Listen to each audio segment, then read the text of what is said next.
C'est bon de savoir que Dieu est là. Amen. Sa main est tendue, toujours tendue. Même si nous, on lâche la main, lui, sa main, lui, elle est tendue. Amen. Amen. J'ai beaucoup de joie d'être avec vous et on salue aussi ceux qui sont avec nous en ligne, en direct, et ceux qui regarderont aussi le culte dans leur voiture ou dans leur maison. Enfin, dans la voiture, non, on ne va pas trop regarder. En tout cas, si vous êtes dans votre voiture quand vous écoutez ça, fermez pas les yeux. Mais voilà, on est très heureux d'être ensemble, réunis. Et on est sur la 3e et dernière partie du message sur les béatitudes. Oh, vous êtes forts, enfin quelques-uns là, devant et derrière, mais pas sur les béatitudes. Et encore une fois, le titre de mon message est celui-ci, les béatitudes, le secret du bonheur. Pourquoi ? Parce que je crois que, 1, on cherche tous le bonheur quelque part, mais 2, je crois surtout qu'il se trouve ailleurs que dans l'extérieur, puisque l'extérieur peut à un moment s'arrêter, mais il se trouve à l'intérieur. Et il nous est donné par Jésus et Jésus seul. Amen. Ça va ? Alors, est-ce qu'on est prêt à trouver le bonheur ? Ouais, on y va. On est sur la 3e partie. Alors, pourquoi le secret du bonheur ? Parce que toutes les béatitudes commencent par « heureux ». Et quand on avait partagé ensemble, le mot « heureux », il veut dire le bonheur, être joyeux, être bien, un bien-être. Et en fait, on comprend que le bonheur, dans tout ce qu'on voit dans les béatitudes, se trouve sur autre chose que les événements extérieurs. Et on va voir, je vous rappelle simplement l'introduction de ce que j'ai partagé les précédentes fois, pour vous dire que les béatitudes sont l'introduction au message sur le sermon sur la montagne. Souvenez-vous, Jésus va avoir un enseignement de 107 versets où il va expliquer comment on doit prier, comment les lois sur le mariage, sur le divorce, enfin, il explique plein de choses, mais c'est comme s'il en met une introduction où il nous dit le cœur avec lequel on doit lire ces enseignements. Et donc, c'est le sermon sur la montagne qui va arriver après les 8 bénédictions. Et justement, les béatitudes sont 8 bénédictions qui nous permettent d'être heureux. Et on en a parlé à plusieurs reprises. Les béatitudes nous introduisent à l'objectif du sermon sur la montagne qui est de nous expliquer et nous interpeller sur ce que signifie vraiment vivre en tant que disciple de Jésus-Christ. Qu'est-ce que je veux dire par là ? Je nous rappelle que les béatitudes sont adressées à ceux qui veulent suivre Jésus. Ce n'est pas simplement un ensemble de beaux principes qu'on pourrait respecter, ça serait bien pour tout le monde. Non, c'est si toi et moi on veut marcher en tant que disciple de Jésus, alors c'est ce qu'on doit mettre en application dans nos vies. Il y a des disciples de Jésus dans la salle ? Amen. Alors si vous n'êtes pas encore, je vous invite à le découvrir parce que marcher avec Jésus, c'est juste extra. Parfois difficile, mais extra parce qu'on n'est jamais seul. Je peux entendre amen à ça ? Amen. On n'est jamais seul. Et c'est important aussi la deuxième partie, motivé par le cœur plutôt que par la loi. Pourquoi ? Parce qu'à ce moment-là, quand Jésus enseigne, les pharisiens enseignent que le bonheur s'obtient en respectant un ensemble de principes et de règles. Mais Jésus va nous montrer une autre façon d'obtenir le bonheur, qui est davantage une question de cœur qu'un ensemble de principes qu'on doit respecter. Je donnais cet exemple que j'aime beaucoup, je trouve ça assez simple, mais c'est comme quand tu es sur la route, que tu es en train de conduire. S'il y a un radar, la première chose que tu fais, c'est que tu piles, tu freines. Pourquoi ? Parce que tu as peur de l'amende, tu n'as pas envie de te faire sanctionner. Et tu n'as pas envie de payer. Mais la réaction est complètement différente quand tu conduis avec un bébé derrière.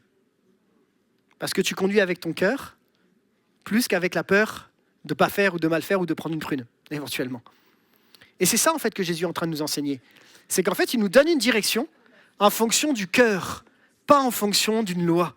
Et c'est là où je vois tout le cœur de Jésus qui est extraordinaire. Enfin, les béatitudes commencent par une clé qui est essentielle. Les pauvres en esprit sont complètement dépendants de la grâce de Dieu. C'est-à-dire que ce n'est pas parce que tu es plus fort, plus spirituel, plus haut, plus grand. Non, c'est parce qu'il a tout accompli. On ne vient pas avec ce qu'on a, mais avec ce qu'on n'a pas. Et c'est ça qui fait que Jésus peut pleinement venir nous combler de bonheur. Amen ? Alors, je fais un petit quiz. On a vu ensemble 4 béatitudes. Est-ce que vous pouvez m'aider à vous en souvenir ? La première, facile, elle est écrite derrière. Les pauvres en esprit, ça va ? La deuxième. Alors, il y a faim et soif de la justice. Est-ce que c'est la deuxième ? C'est la troisième, quatrième ? Bon, alors, on a faim et soif de justice, mais il y en a une avant. Alors, il y a les doux. Il m'en manque un là. Ceux qui font miséricorde. On l'a déjà vu celle-là ? Ceux qui font de la bonté ? Non ? Peut-être là au premier culte. Alors, on recommence. On essaye de les remettre dans l'ordre. Heureux ceux qui sont pauvres en esprit. Heureux ceux qui pleurent, car ils seront consolés. Heureux les doux. Heureux ceux qui ont faim et soif de la justice. Ça va ? Et là, aujourd'hui, on va être sur la 5e. On est parti ? Allez, en route. On est sur la 5e qui nous dit « Heureux ceux qui font preuve de bonté, car on aura de la bonté pour eux. » Dans certaines versions, vous allez avoir « Heureux ceux qui font preuve de miséricorde. » Alors pour vous et pour moi, comment vous définiriez la bonté ? Comment on pourrait la définir ? Ouais. Avoir de l'amour sur le prochain. Il semble que l'amour revienne dans toutes les béatitudes, j'ai l'impression quand même. Mais c'est juste. Prendre soin. Et là, ça m'intéresse. Enfin, ça m'intéresse aussi, mais c'est ce qui en découle. Prendre soin. La compassion. Effectivement, miséricorde, compassion, bonté, c'est des mots qui sont similaires. Être bienveillant, indulgent, pardon, attentionné. Tout ça, ça constitue la définition qu'on va partager ensemble. C'est tout à fait juste. On la regarde ensemble ? Alors, la définition est celle-ci. Le terme « élémon », je ne parle pas grec, mais il paraît que ça se prononce comme ça, est un mot riche qui exprime l'idée de compassion, miséricorde ou bonté compatissante. Il est utilisé dans le Nouveau Testament pour décrire une attitude intérieure et extérieure d'empathie et de bienveillance, on l'a dit, envers les autres, souvent inspiré par l'exemple de Dieu, on va en parler aussi. Il implique une sensibilité à la souffrance ou aux besoins d'autrui, accompagnée du désir sincère d'apporter aide ou réconfort. C'est comme ça qu'on définit le mot tel qu'il est utilisé. Et vous le trouvez dans « Heureux les miséricordieux »,« Heureux ceux qui font preuve de bonté ». Mais on le trouve aussi en parlant de Jésus. Il a dû être rendu semblable en toutes choses à ses frères afin qu'il soit un souverain sacrificateur miséricordieux. Et c'est le même mot qui est utilisé. Ce qui est important aussi de comprendre, c'est que la compassion telle qu'on la lit là, ou la bonté, la miséricorde, elle est volontairement et intentionnellement active. Vous comprenez ? Elle est active, pourquoi ? Parce que ça veut dire qu'elle ne peut pas se limiter simplement à avoir des bons sentiments envers une situation ou être pris de compassion envers une situation. Elle amène forcément à quelque chose, elle déclenche une action. Elle invite les croyants à manifester la même attitude que ce que Christ a dégagé envers nous. Faire preuve de bonté, la miséricorde, c'est en réalité comprendre que nos tripes sont engagées dans la situation et que de là, ça va découler une action. On peut, et vous avez vu ça, vous avez déjà regardez la télé, j'imagine, pour certains, et on voit les infos, et parfois certaines situations viennent nous toucher dans notre cœur profondément. Et puis il y a des situations sur lesquelles tu dis, voilà, j'ai vu ça, c'est bien, et puis après on passe au sujet suivant, en plus ça dure 2 minutes, et puis tu as d'autres situations qui sont bien plus profondes, où ça vient te toucher parce que tu es concerné, parce que ça touche quelqu'un de ta famille. Et en fait, c'est plus une compassion de surface, c'est une compassion profonde, intérieure. C'est cette même compassion que Jésus il a eue quand il te regarde toi. C'est cette même bonté, cette même miséricorde. Et en fait, le premier élément que j'aimerais partager avec vous concernant la bonté, c'est qu'on est appelé à manifester la bonté parce que Dieu, dans son immense compassion, a été bon envers nous en premier. Oui, les amis, si nous, on n'était pas là, si Dieu n'avait pas été là, si Dieu n'avait pas fait preuve d'une immense bonté et miséricorde envers nous, les bras cassés de l'église qu'on est là, clairement, on ne serait pas là en fait. On ne pourrait pas se lever, on ne pourrait pas chanter, on ne pourrait pas prendre la Sainte Seine. C'est à cause de l'amour de Christ qu'on peut avoir cette même compassion. Et le texte nous dit, l'Éternel est un Dieu compatissant, miséricordieux, lent à la colère, riche en bonté et en fidélité. Et ça, c'est une réalité qui est pour toi et pour moi. La première clé par rapport à la bonté, c'est qu'en fait, on peut faire preuve de bonté parce que Dieu a tellement fait preuve de bonté envers nous. T'imagines toute la grâce que Dieu a eue envers toi et envers moi, avec tout ce qu'on était, nos limites, nos incapacités. Et pourtant, il nous a aimés. Et la Bible nous dit que c'est lui qui nous a aimés le premier. Et c'est ça qui est encourageant. La bonté, tu peux en faire preuve envers les autres parce que Dieu t'a aimé premièrement. Mais je dirais que ne pas faire preuve de bonté, dans l'autre sens, du coup, devient hypocrite et constitue un jugement. Alors, je vais être un peu dur là pendant un moment, mais vous inquiétez pas, après ça passe. Mais pourquoi hypocrisie ? Parce que si tu ne partages pas la bonté que tu as toi-même reçue, tu as beau la prêcher, tu as beau en parler, tu as beau la lire même dans la Bible, tu fais ce que Jésus dit quand tu lis la Bible et que tu ne l'appliques pas. Et ça, Jésus, il est assez cash là-dessus. Il n'y a pas trop de discussion possible. C'est hypocrite, pourquoi ? Parce que, en fait, on est tellement, nous, au bénéfice de la bonté de Dieu que pourquoi on n'accorderait pas la bonté à quelqu'un d'autre ? Pourquoi on ne ferait pas preuve de miséricorde tellement la miséricorde de Dieu a été envers nous ? Et c'est ça que Jésus veut nous faire comprendre. C'est que j'ai tellement été miséricordieux avec toi que tu ne peux pas ne pas faire preuve de bonté envers l'autre. Et pourquoi ça émet un jugement ? Parce qu'en réalité, quand tu refuses d'expérimenter la bonté, de partager la bonté, bah, tu estimes que l'autre ne mérite pas ce que toi, tu as reçu gratuitement. Et donc, tu te places en supérieur par rapport à un inférieur. Mais la bonté, ce n'est pas une question de supérieur et inférieur. C'est une question de cœur. Je dis souvent, c'est pas parce qu'on est bon envers les autres, qu'on manifeste les caractères de Christ, qu'on se place en position de supériorité. Au contraire, on va rejoindre les autres, on va partager, on se met sur un même niveau d'égalité. Je prends souvent cet exemple-là, mais j'aime quand je vois mon équipe, l'équipe de l'aide alimentaire qui distribue le colis. Et ils l'ont distribué il n'y a pas longtemps, ils travaillent, ils font un super travail. Il n'y a pas des supérieurs qui ont tout et des inférieurs qui n'ont rien. On se rejoint sur un terrain où on partage notre cœur, on fait preuve de bonté et de miséricorde. Et on n'est pas plus. Et je le dis souvent, tu sais, quand tu prends l'exemple de... Vous vous souvenez de l'histoire dans la Bible des paralytiques, du paralytique et des 4 hommes qui portent le paralytique. Il y a les 4 hommes qui portent, ils ouvrent le toit, ils font descendre le paralytique. Vous vous souvenez de cette histoire dans la Bible ? Parfois, chers amis, parfois tu seras sur le lit et parfois tu seras le porteur dans ta saison de vie. Dans un sens ou dans l'autre. Tu n'es pas toujours porteur, tu n'es pas toujours sur le lit. Et en fait, en réalité, quand on fait preuve de bonté, on apprend à aller chercher les gens en fonction de nos cœurs, la miséricorde que Dieu a établie envers nous. Et je crois, et vraiment, je le crois vraiment, plus tu vas exercer la bonté, plus Dieu va la manifester envers toi. Soyez plein de compassion, tout comme votre Père est plein de compassion. Plus tu vas exercer la bonté, plus tu vas voir qu'autour de toi, Dieu va manifester sa bonté envers toi, et en même temps, ça va avoir un impact sur tous ceux qu'il y a autour de toi. Le texte nous dit, et vous l'avez lu, heureux ceux qui font preuve de bonté, car ils obtiendront miséricorde. Et c'est intéressant de voir que j'ai essayé de retrouver les différentes versions. Heureux ceux qui font preuve de bonté, car on aura de la bonté pour eux. Ça, c'est une version. Et puis d'autres disent, heureux ceux qui font preuve de bonté, car Dieu aura de la bonté pour eux. Alors j'ai essayé de chercher, je n'ai pas trouvé forcément de version qui réunit les deux en même temps. Mais ce que je crois derrière, c'est qu'à partir du moment où tu fais preuve de bonté, Dieu voit ton cœur. Et Dieu qui est bon va continuer à faire preuve de bonté comme il a toujours fait preuve de bonté. Mais de la même façon, quand tu fais preuve de bonté envers les autres, je crois que les autres ont de la bonté envers toi. Souvent, j'ai entendu dire, moi j'ai servi pendant des années et maintenant je ne peux plus servir. Bah oui, tu es fatigué, mais c'est peut-être maintenant le temps d'être au bénéfice de la bonté des autres parce que toi, tu as fait preuve de bonté pendant des années. Ça va ? Et c'est là où Dieu veut nous amener.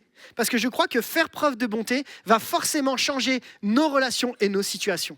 Faire preuve de miséricorde, d'être plein de compassion, ça peut amener à désamorcer des conflits, ça peut amener à penser les choses différemment. Vous connaissez la loi du talion ? La loi du talion, elle nous dit œil pour œil, dent pour dent. Et Jésus va la transformer. Il dit, mais moi je vous dis, aimez vos ennemis. J'ai envie de dire, c'est ça comme s'il disait, pas œil pour œil, dent pour dent, mais bonté pour bonté. Vous voyez comment il la transforme ? Parce qu'en fait, il est en train d'amener une autre perspective. Alors, je sais que parfois, on n'a pas envie d'exercer la miséricorde. Je sais que parfois, on n'a pas envie de faire de la bonté parce que l'autre nous a offensés. Parce que, Seigneur, aide-moi à regarder l'autre comme toi, tu le vois, rempli de miséricorde. Et n'oublions jamais, chers amis, que parce qu'en fait, il a tellement une miséricorde envers nous, on peut transmettre cette miséricorde. Amen. Soyons une église miséricordieuse. Même quand l'autre a péché, même quand l'autre passe à côté du but, même quand l'autre dit des choses, même faisons preuve de miséricorde. Amen. On continue ? La béatitude suivante nous dit « Heureux ceux qui ont le cœur pur, car ils verront Dieu. » Ma question est celle-ci. D'après vous, le mot pur fait référence à quoi ? Allez, on essaie de trouver ensemble des mots qui peuvent nous aider par rapport à la pureté. La sainteté, ouais. C'est net, au lieu de pur, il dit net. Ah ok, intéressant. Ouais. Net, ouais, un cœur net, c'est intéressant. Sans péché. Un cœur vrai. Transparent. Vous êtes en train de tout dire, hein ? Mais il y en a encore. Vous comprenez vers où on va aller ?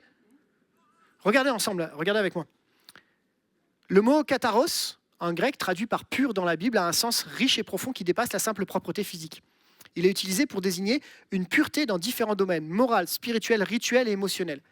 Kataros signifie propre, sans tache, sans mélange, ni impureté. Il peut désigner quelque chose de pur matériellement, moralement ou spirituellement, selon le contexte. Et on le trouve dans bien des textes. Par exemple, dans 1 Timothée, il nous est dit, le but de cette recommandation, c'est un amour venant d'un cœur pur et d'une bonne conscience et d'une foi sincère. On a également, dans Apocalypse, le même mot utilisé pour les 7 anges étaient vêtus de lin pur. Ce qu'on est en train de comprendre, c'est que le mot kataros met l'accent sur une relation sincère avec Dieu et une transparence authentique devant Dieu, une transparence intérieure. C'est un cœur sans mélange, sans compromis, entièrement dévoué à Dieu, sans compromis avec le péché ou avec des intentions égoïstes. Pourquoi Jésus a besoin de parler du cœur pur ? Parce qu'à l'époque, il s'adresse à qui ? Aux disciples et aux pharisiens de l'époque. Et les pharisiens de l'époque ont un ensemble de rituels pour être purs.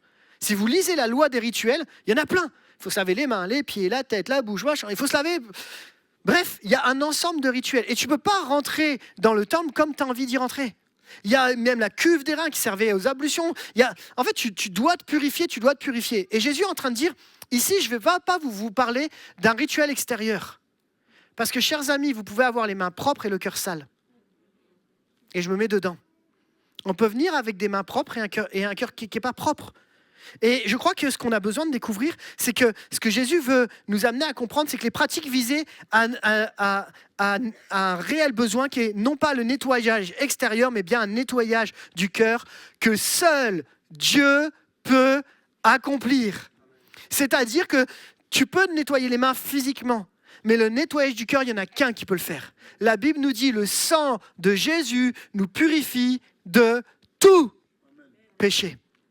Il n'y a qu'un seul moyen, chers amis, d'être pur. Alors, quelqu'un disait au premier culte, c'est dur d'être pur dans ses pensées, dans sa façon. Oui, c'est dur, parce que humainement, c'est dur. Par contre, spirituellement, c'est facile. Parce qu'en réalité, Jésus a tout accompli à la croix pour que tu sois purifié de tes péchés. C'est pas toi qui peux te rendre pur. Tu peux venir tous les dimanches à l'église, c'est pas ça qui te rend pur. Tu peux même prendre la Sainte Seine, c'est pas ça qui te rend pur. Tu peux louer, c'est pas ça qui te rend pur. Il n'y a qu'une seule chose qui rend pur, le sang de Jésus qui a coulé, qui nous purifie de tout péché. Amen. Et je veux nous encourager. Tu peux être pur dans la façon dont le texte le dit. Regardez ce que dit ce texte de Spurgeon, ce commentaire. Christ s'adressait à l'esprit des hommes, à leur nature intérieure et spirituelle. D'ailleurs, il l'a fait plus ou moins dans toutes les béatitudes. Mais celle-ci atteint le cœur même du sujet lorsqu'il dit « heureux ceux qui ont le cœur pur ». Il ne dit pas « heureux ceux qui ont un langage pur, une conduite pure ». Encore moins « heureux ceux qui sont purs dans leur cérémonie, leurs vêtements ou leur nourriture ». Mais bien heureux ceux qui ont le cœur pur. Il nous est bien parlé de l'intérieur. Et je crois, chers amis, que c'est possible. Et j'aimerais vous citer un exemple dans la Bible qui va nous permettre de comprendre ça un peu plus spécifiquement. Est-ce que dans la Bible, vous connaissez le personnage de Pierre ? Ok. Est-ce que vous connaissez le personnage de Corneille ? Moins connu.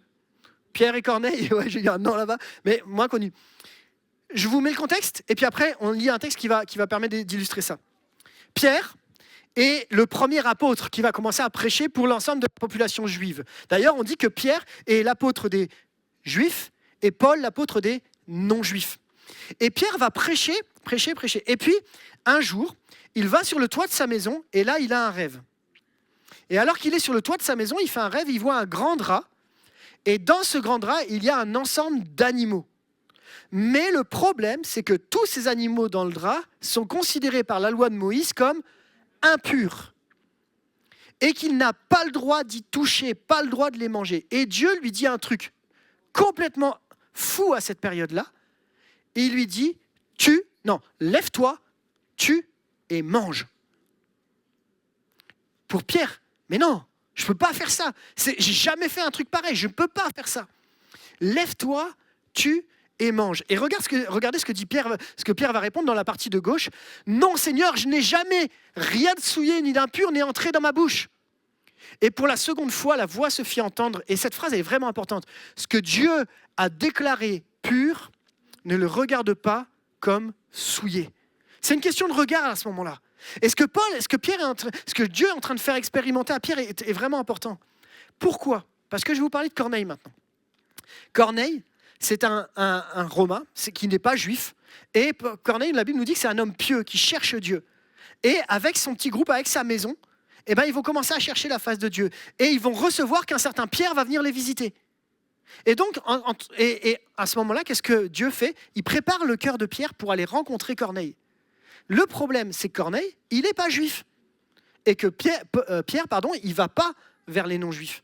Donc il faut que Dieu lui prépare dans son cœur en lui disant « Attention, tu vas aller dans un territoire que toi, tu aurais considéré comme impur, mais que moi, je ne considère pas comme impur. » Pourquoi ? Parce que c'est une promesse qui a été reçue depuis des années, que tous les peuples entendraient parler de la bonne nouvelle de Jésus.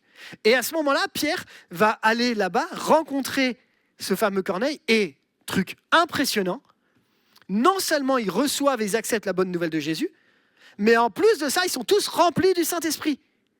Et là, grosse question. Et en fait, l'histoire des animaux, le parallèle qu'on voit dans la vision de Pierre à ce moment-là, ce n'est pas les animaux en tant que tels qui sont concernés. Jésus a une vision bien plus large que des simples animaux. Ce que Jésus est en train de montrer, c'est que oui, ces animaux étaient impurs rituellement dans l'Ancien Testament. Mais la nouvelle alliance en Jésus va nous montrer que ces animaux impurs ne les considèrent pas comme purs parce que moi, je considère des choses pures que ce que toi, tu as toujours considéré comme impur. Et il va nous amener à comprendre que le message de l'Évangile est pour toutes les nations, pas simplement ce que toi, tu considères comme impur. Vous me suivez ? Mais le problème, c'est qu'à Jérusalem, ça parle. Ils ne sont pas d'accord avec l'histoire. Et donc Pierre doit rendre des comptes à Jérusalem. Et voilà ce qui se passe dans Acte 15. Une grande discussion s'étant engagée, Pierre se leva et dit « Hommes, frères, vous savez que dès longtemps, Dieu a fait le choix parmi vous afin que par ma bouche, les païens entendissent la parole de l'Évangile qu'ils crussent. Et Dieu, qui connaît les cœurs, leur a rendu témoignage en leur donnant le Saint-Esprit comme à nous.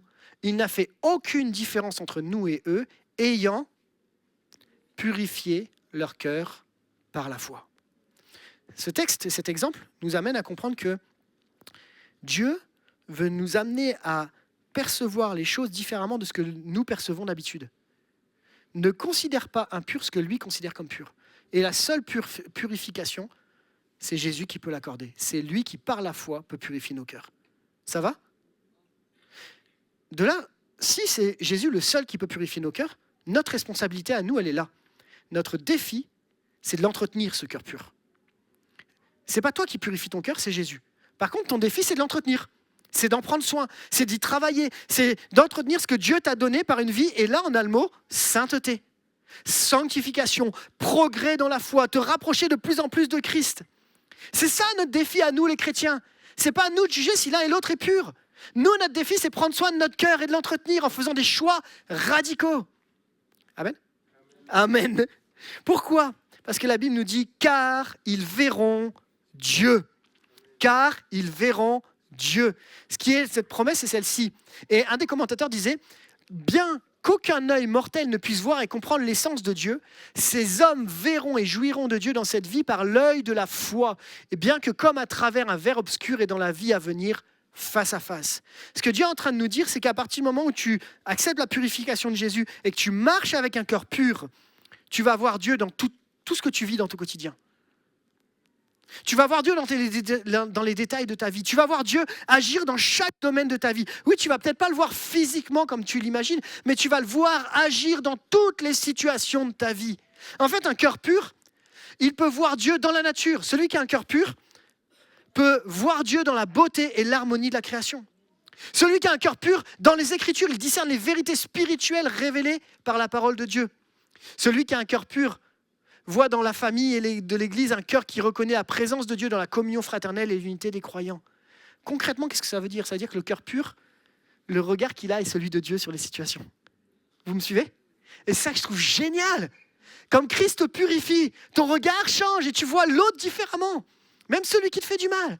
Tu as une autre vision et le cœur pur, il est là. Et c'est pour ça qu'on a besoin de dire « purifie mon cœur, change mon cœur chaque jour ». Garde mon cœur pur, garde-moi dans tes voies, je te suivrai toujours. C'est un des chants qu'on chante ici. Il y en a qui veulent avoir un cœur pur et il y en a qui veulent l'entretenir. Amen. Il y a des choix, les amis, qu'on va devoir faire. Laisser Jésus purifier nos cœurs et après faire des choix derrière pour entretenir ce que Dieu a fait pour nous.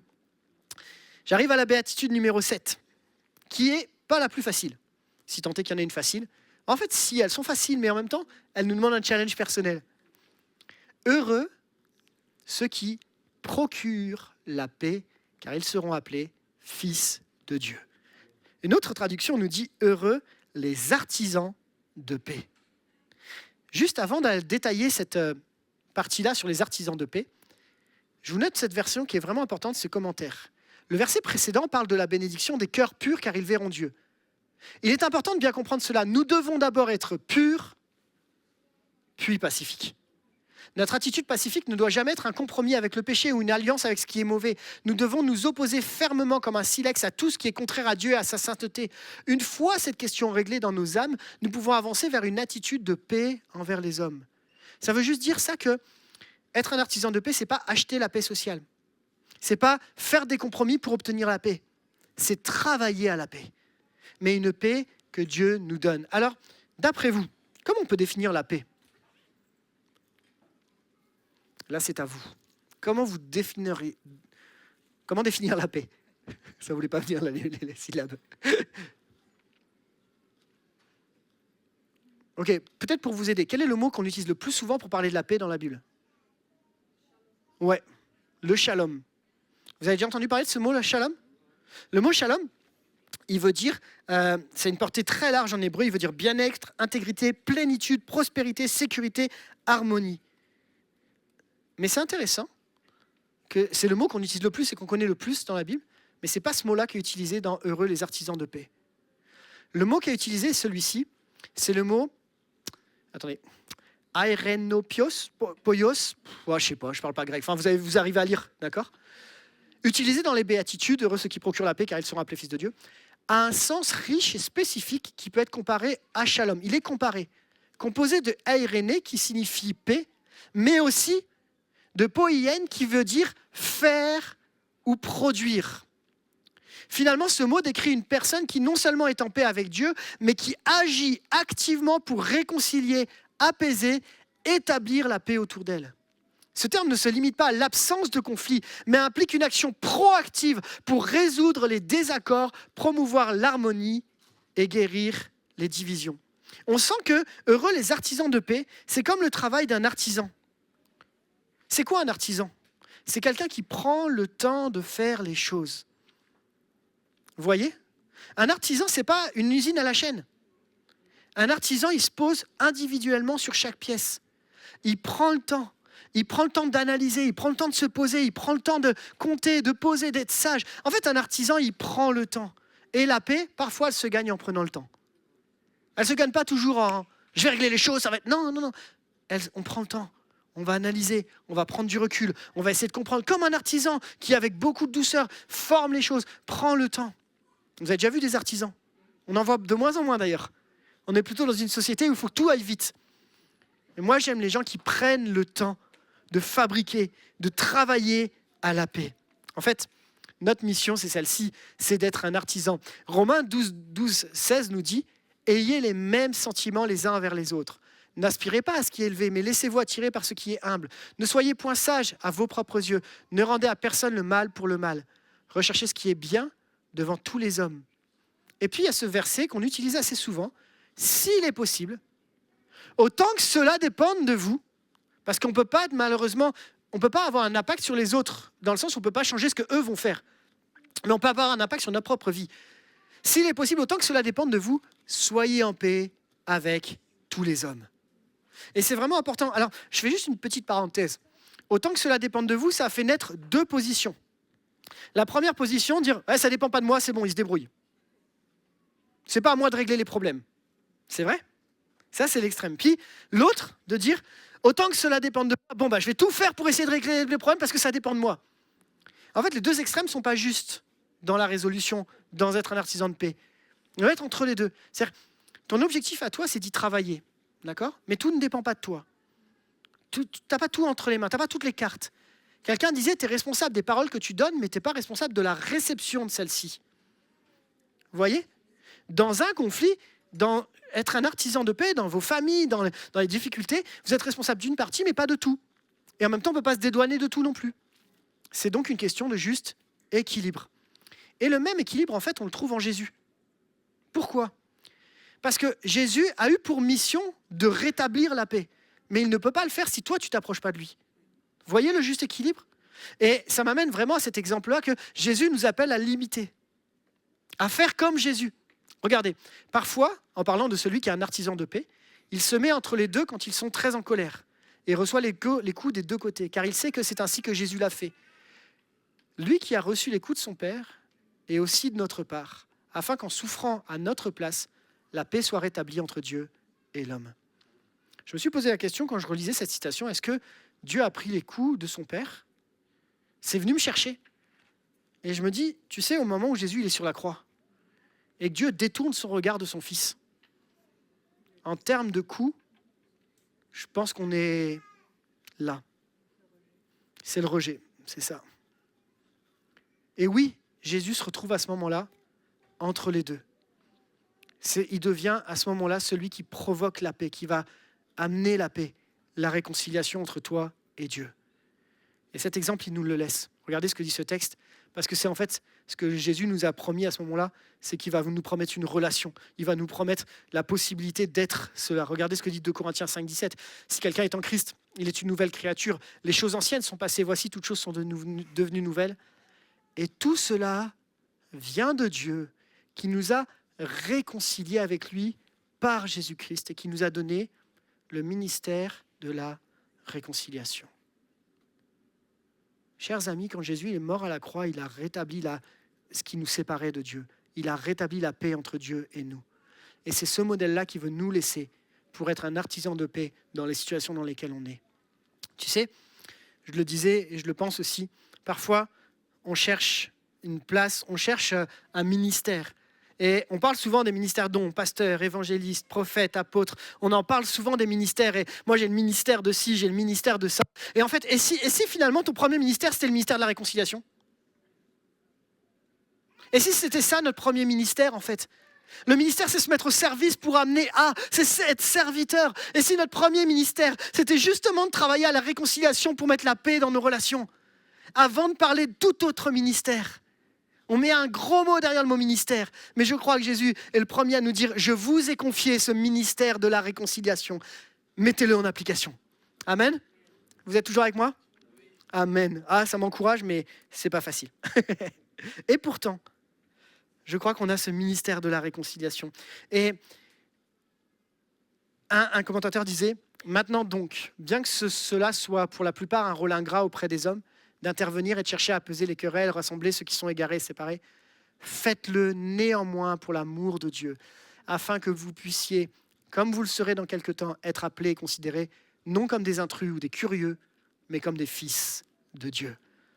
Heureux ceux qui procurent la paix, qui sont des artisans de paix, car ils seront appelés enfants de Dieu. Amen. C'est pas pour rien que Jésus est le prince de la paix et qu'il nous encourage à nous développer la paix. Ça va ? Allez, dernière béatitude, et après on aura fait toute la série ensemble. On aura bien bossé. Je suis désolé, c'est un peu plus long aujourd'hui, parce qu'en fait, il fallait que je rajoute la dernière, sinon il ne restait plus qu'une. Alors, je l'ai mise. C'est pas grave, ça va ? Vous êtes toujours vivants ? Amen, tu regardes ton voisin, tu fais un gros sourire, et on continue. C'est parti. Alors celle-ci, elle est assez particulière, parce qu'en fait, elle est très longue. Depuis le début, on voit une structure avec « heureux quelque chose », « car quelque chose ». Et là, elle est plus longue, comme si Jésus a besoin de la développer un peu plus. On la lit ensemble. Heureux ceux qui sont persécutés pour la justice, car le royaume des cieux leur appartient. Heureux serez-vous lorsqu'on vous insultera, qu'on vous persécutera, qu'on dira faussement de vous toutes sortes de mal à cause de moi. Réjouissez-vous et soyez dans l'allégresse, parce que votre récompense sera grande au ciel. En effet, c'est ainsi qu'on a persécuté les prophètes qui vous ont précédés. Alors, c'est une grande question aujourd'hui de ce qu'on vit, nous, en France, concernant la persécution. Ma question est, est-ce qu'on est persécuté en France ? Pas encore, oui. Oui, un petit peu. Ça dépend ce qu'on appelle persécution, peut-être ? Ok, si on prend la notion de persécution comme la Chine ou la Corée du Nord, là non. Si on prend la persécution comme tout doucement les valeurs bibliques sont remises en question, nos choix sont mis en question, ce qu'on doit prêcher est remis en question, alors c'est une forme de persécution. En fait, je veux juste nous amener ensemble à avoir un juste équilibre. Dire qu'on est persécuté, aujourd'hui, il faut un peu de mesure. Parce qu'on n'est pas... Aujourd'hui, vous avez tous pu rentrer dans l'église sans que personne ne vous dise rien. Et vous en sortirez tranquillement, paisiblement. Aujourd'hui, j'ai le droit de prêcher ce que je veux prêcher. Même si quelqu'un pourrait prendre des choses et dire ce qu'il... Mais on a cette liberté. On n'est pas persécuté dans ce sens-là. Par contre, tu peux être dans ton travail persécuté pour ta foi. Pourquoi ? Parce que tu choisis dans ton travail de dire « Non, telle pratique, je ne vais pas la pratiquer. » Le fait de mettre un peu d'argent de côté, là, comme ça, et puis de le planquer pour le garder, je ne vais pas le faire. Le fait de mentir à mon patron, je ne vais pas le faire. En fait, et là, à ce moment-là, tu peux être persécuté, insulté, parce qu'on va t'appeler le saint, le pasteur, tout ce que tu veux. C'est une forme de persécution qui peut aller loin parfois et qui peut déstabiliser. De l'autre côté, pour vraiment être vraiment vrai avec vous, pour avoir été dans certains pays compliqués, la persécution à l'étranger est intense et vraie. On ferme des églises. J'ai discuté, ça doit faire 1 ou 2 années de ça, avec un pasteur indien avec qui on a beaucoup partagé, que j'ai eu l'occasion de le traduire quand il prêchait. Et il nous partageait qu'à partir du moment où il a commencé à monter des églises, construire des églises, non seulement lui, mais sa famille a été pris, il a été battu, mis en prison, laissé pour mort. Il a vécu la persécution et la vraie, et c'est pas fini. En Inde, vous avez certaines régions où ils ne peuvent pas parler. Et en plus, non seulement ils ne peuvent pas parler, mais s'ils expriment quelque part, ils sont battus, ils sont jetés, ils sont éliminés, ils sont tués. Et on a des nouvelles régulièrement avec l'action missionnaire, avec l'action évangélique de Pentecôte pour l'Église persécutée, de chrétiens qui sont détruits dans leur foi, dans leur personnalité. Ça, c'est la persécution. Et c'est une réalité que ce texte nous dit. Et qui nous dit, ben oui, les prophètes vous ont précédés, oui, ils ont été aussi maltraités pour leur foi. Et ce que Jésus est en train de nous dire, en étant bien juste, bien équilibré dans la notion de persécution, c'est que heureux seraient ceux qui seront persécutés. Pourquoi ? Non pas à cause de la persécution en tant que telle, mais à cause de la cause. Vous voyez ce que je veux dire ? La persécution a une cause. On n'est pas persécuté quand on se prend la tête avec quelqu'un puis qu'on n'arrive pas à gérer les trucs.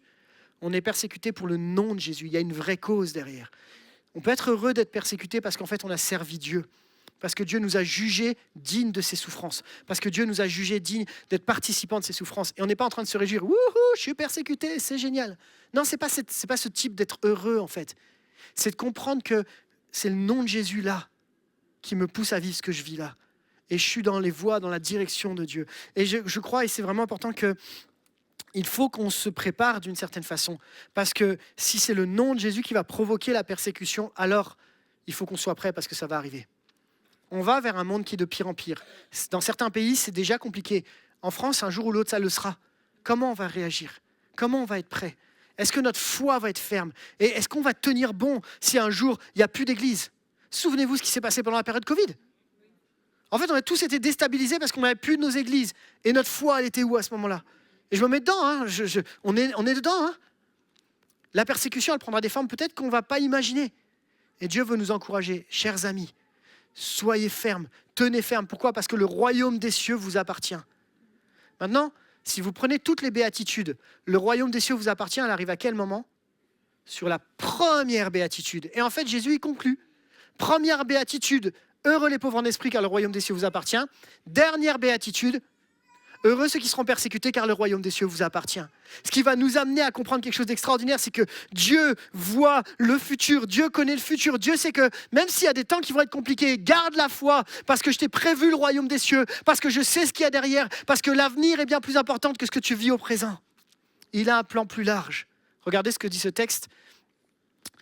Voilà pourquoi nous ne perdons pas courage. Et même si notre être extérieur se détruit, notre être intérieur se renouvelle de jour en jour. En effet, nos légères difficultés du moment présent produisent en nous, au-delà de toute mesure, un poids éternel de gloire. J'ouvre une petite parenthèse.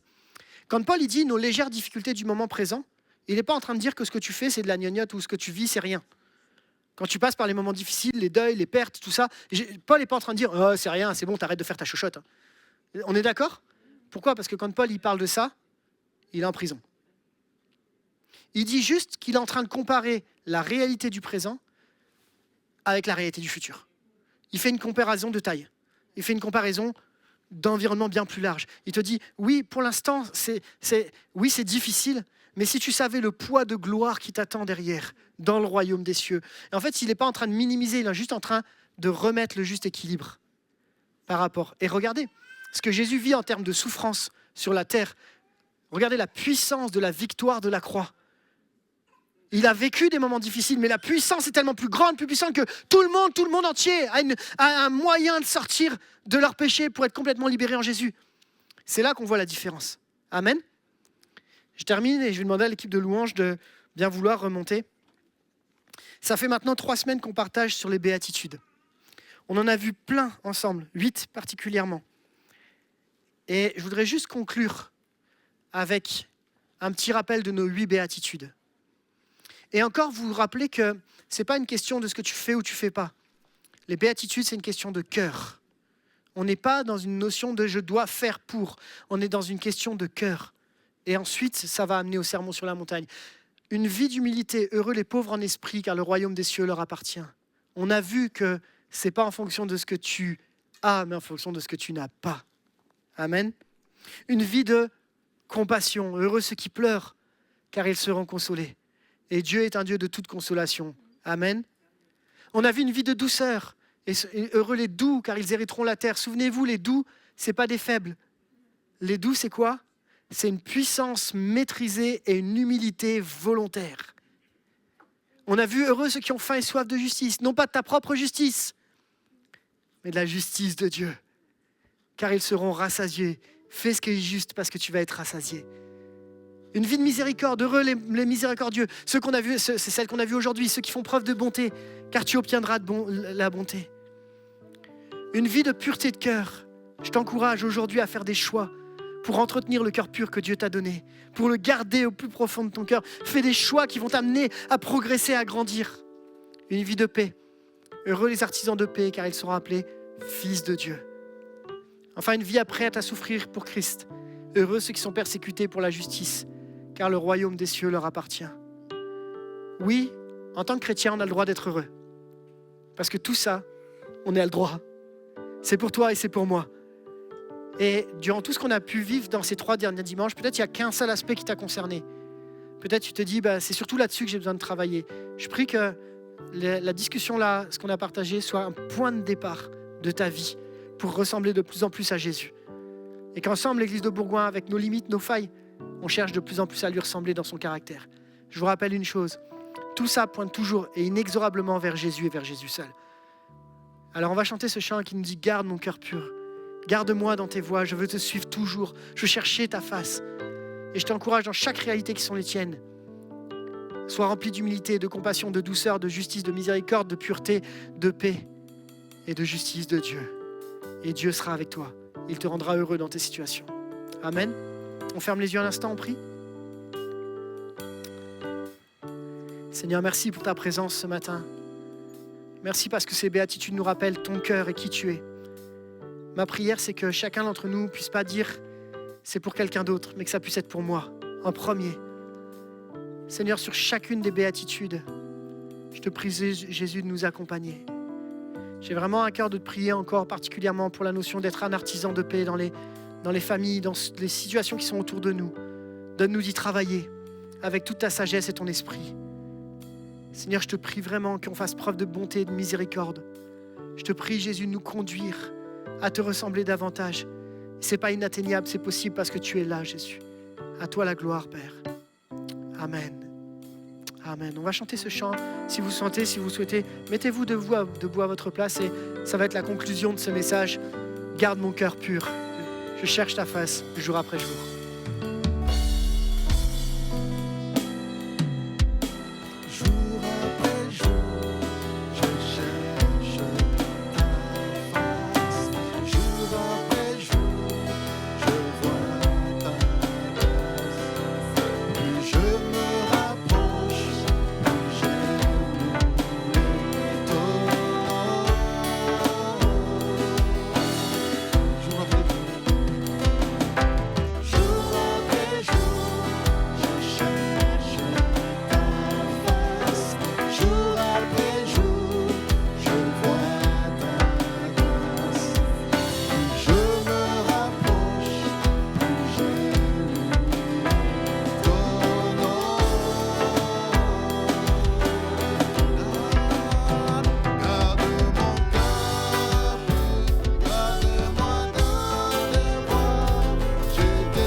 je te suivrai toujours.